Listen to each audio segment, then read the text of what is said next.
Let's get started right away by tracing circles. I used the lid of a mason jar. You can use what you have available and what you think is a good size. And then we're going to cut those things out and put a hole punch at the top. I only have a 3-hole punch, so work with what you got. And then we're going to get started with our designs using our watercolor brush pen. The first color I'm using is hot pink. And I'll have a list of all of the colors and everything I've used, but you could basically just get the Artist's Loft variety kit and you can get close enough with most of the colors that I'm using today. So yeah, we're starting with hot pink and red, and then the next bulb is going to be blue, and then I'll use a slightly darker shade of blue to outline it.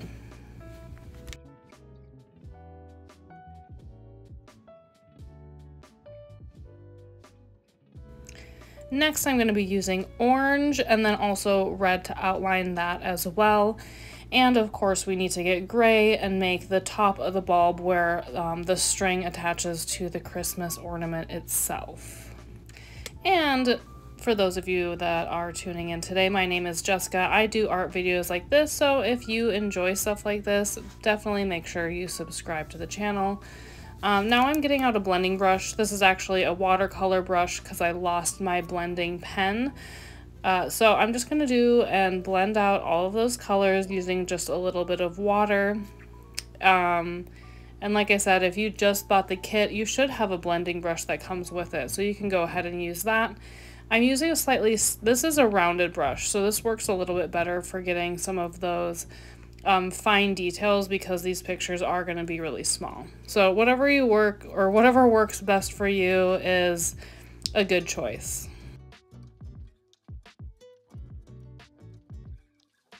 Now we're going to move on to the second design and let that part dry. We're going to go over everything with a Sharpie or a permanent marker in a moment, but we're moving on to our second design, and I'm going to start with a brown color. This is going to be a Christmas tree branch holding a Christmas bulb.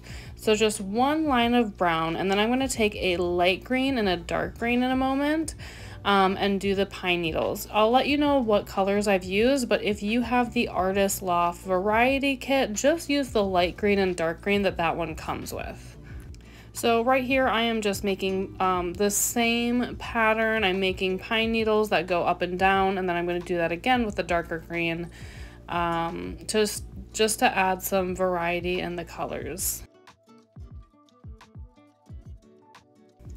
You can make your bulb any color that you would like, but I'm going to choose to do orange. So I'm going to do the same thing as I did with the other card, which is an orange circle, and then I'm going to outline it with red. And then we're going to go through and fill everything in, blend it all together by using a flat, oh, and don't forget the gray top. I always almost forget that part, but you're going to need that. So I'm going to use both a rounded and a flat brush. So the flat one I'm going to use to kind of really get the idea or convey the message of the pointy pine needles, so that's really helpful. And then with the bulb, it's a little bit easier to use a rounded brush.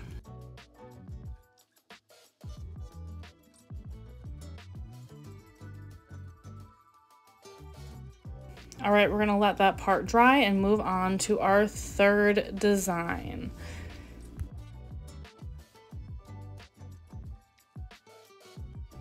For this one, we're also going to start out with brown, and it's going to be a pine cone. So first, you're just going to want to draw an oval, and then we're going to make 2 pine branches that go off to either side, so 2 long sticks on each side.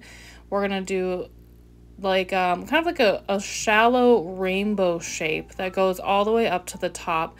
And make sure you make some of those rainbows kind of going off to the edge or a little bit outside of that oval. We don't need it to be a perfect oval. Now it's time to grab a light green and a dark green, and so we're going to do the same pattern for the pine needles as we did for the last gift tag card.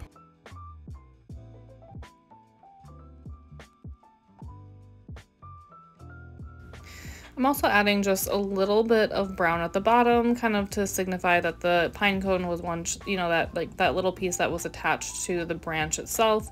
And now I'm going to blend all of the colors using a once again the same thing, a round and a flat paintbrush. So the round paintbrush is going to be for the pine cone, and then that flat paintbrush will be for the pine branches.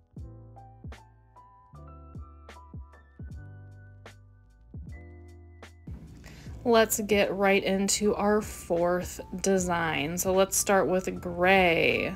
Good old gray, and we are going to make a snowman. So you can make 3 C shapes, one on top of the other for the snowman's base, and then I'm going to give him a pink hat or her a pink hat, and you can do whatever color hat you want. The snowman is going to be wearing a beanie. Next, I'm grabbing black, and I'm going to make the charcoal eyes and the charcoal smile. I will say that this design is a little more challenging because it's so small. Our snowman also has a carrot nose, which will be orange, and then the black will be used for the buttons as well, and then we have to make 2 stick arms. Yeah, this one you just have to be really careful. Just make sure your paintbrush isn't too wet, because the colors, even on mine, did run together. So, you know, just do that as carefully as you can.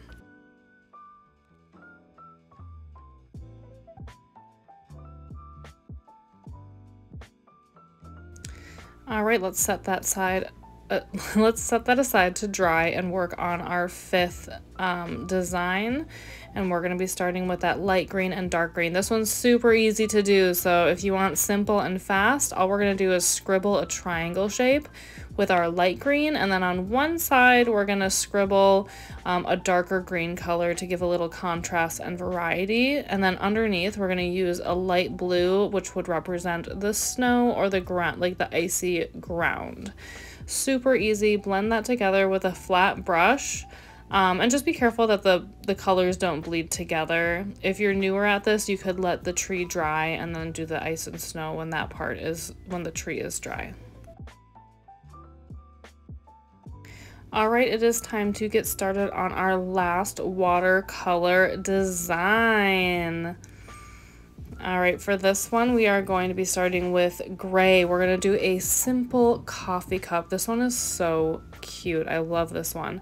So just do 2 lines down, and on the bottom line, instead of making it flat, we're just going to do a slight curve, and then we'll curve the top in the same direction, and also create a line in the background and a handle. And that is really all we're gonna need. So if you only want to go out and buy 1 color marker or 2 color markers, this would be a great design for you. And then we're gonna blend it by bringing all of those gray tones together into the middle. So yeah, just kind of I really like using the flat edge brush for this part because it helps kind of give a crisp line to the outside of my coffee mug. And I am slightly pulling downwards, to kind of give more of a roundness to the coffee cup itself. And then I'm going to also blend that back lip, as you'll see in just a second. Yeah, I'm going to blend that from side to side to connect it to the rest of the coffee mug, and then also blend the handle using the small round brush. All right, I'm also going to add brown, just 1 very small line of brown to the inside to represent some like hot cocoa or coffee or something that that they're drinking inside their mug. All right, the last part is I'm gonna take the fine tip of the watercolor brush pen, and I'm just gonna go around the edges a little bit. Not too much, but just kind of help define the edges of the coffee mug, because we are just using 1 color and it's a pretty light color. So here is the first layer of our 6 different designs. Please let them dry completely, and then we're going to go over with a permanent marker or a fine tip Sharpie or a micron marker. So yeah, now that they're all dry, we can go forward with that part, and we're going to just do really loose outlines. You want to be loose, play with it, have fun. You don't need to worry about like doing a complete outline, like a block outline.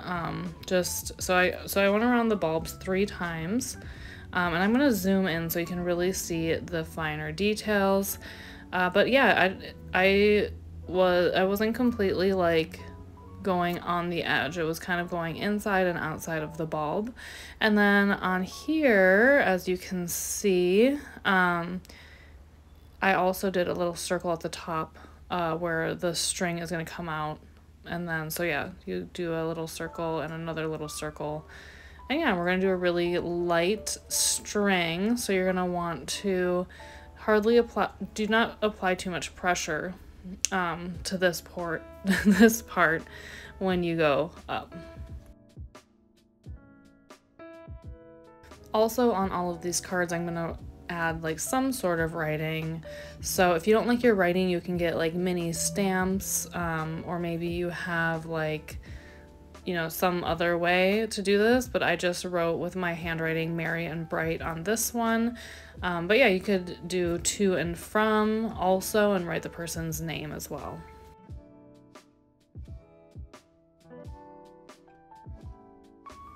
This one is complete. We're gonna go to the next one. So I think I am gonna fast forward through this part. Feel free to pause at any point to see the types of markings that I made. But like I said at the beginning of this section, we are just having a fun time with it. It's a really loose outline, kind of like a scribble. So yeah, I'm going to speed through it and then, you know, write your message, write your tos and froms, or whatever you would like for your gift tag specifically.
All right, so we have our 6 different designs. We're gonna take 6 pieces of twine. I picked this up at my local Dollar Tree, super affordable for anybody.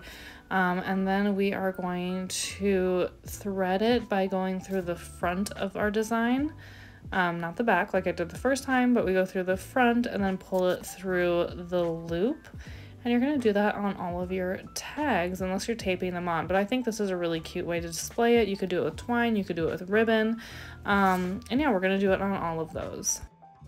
So we have all of our designs ready. Once you get those strings pulled through, you can put them on your gift tags, or I should say your gifts, whether that's a wrapped gift box or you could put it on a gift bag. I hope you guys enjoyed this tutorial. I love making things like this and sharing them with you guys. I think these turned out super cute. I love each and every one of them. Let me know what your favorite is in the comments below.